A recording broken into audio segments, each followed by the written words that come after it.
ছাগলাইয়ার এই নতুন হসপিটালটার নাম পপুলার হসপিটাল। এটা সাম্প্রতিক সময় উদ্বোধন হয়েছে। আর এখন যেটা দেখতেছেন এটা হচ্ছে মৌলভী শামসুল করিম কলেজ। আসসালামু আলাইকুম বন্ধুরা, আশা করি আপনারা সবাই ভালো আছেন। আজকে আমরা আবার চলে যাচ্ছি ছাগলনাইয়া উপজেলায়। ছাগলনাইয়া উপজেলায় যাওয়ার পথে আপনাদের আমরা ছাগলনাইয়া বাজারের কিছু দৃশ্য দেখাবো।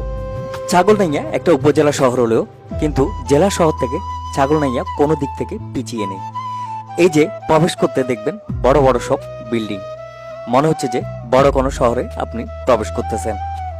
আজকে থেকে 10 বছরের আগের ছাগলনাইয়াকে আর বর্তমান ছাগলনাইয়াকে আপনি কোনোভাবে মিলাতে পারবেন না। ছাগলনাইয়া ডে বাই ডে শুধু আপডেট হচ্ছে। আমরা এখন সামনে যে বিল্ডিং দেখতেছি এই বিল্ডিংটা একটা হাসপাতাল, এটার নাম পপুলার হাসপাতাল। এটা কিছুদিন আগে উদ্বোধন হয়েছে। ছাগলনাইয়ার সর্বশেষ সংযোজন। যারা ছাগলনাইয়াবাসী আছেন তাদের কাছে আমার প্রশ্ন থাকবে, এই হাসপাতালের চিকিৎসা কেমন? যেমন আমি এখন শুভপুর হয়ে ছাগলনাইয়াতে প্রবেশ করতেছি। শুভপুর এলাকা থেকে কোনো রোগী আসলে প্রথমে এই হসপিটালটা পড়বে।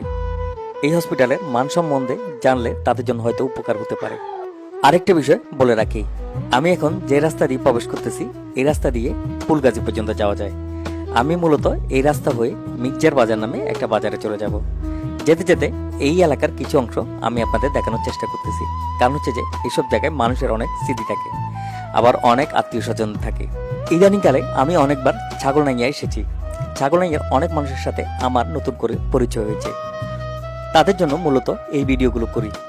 ছাগলনাইয়া উপজেলা থেকে কেউ যদি আমার ভিডিও দেখে থাকেন তাহলে কমেন্ট করে জানাবেন। এখন আমরা সামনে যেটা দেখতেছি সেটা হচ্ছে মৌলভী শামসুল করিম কলেজ। ছাগলনাইয়ার একটি ঐতিহ্যবাহী কলেজ। আমি চাইলেও এই কলেজে প্রবেশ করতে পারবো না, কারণ কলেজের গেট বন্ধ। ইনশাল্লাহ সুযোগ পেলে এই কলেজ নিয়ে ভিডিও বানাবো।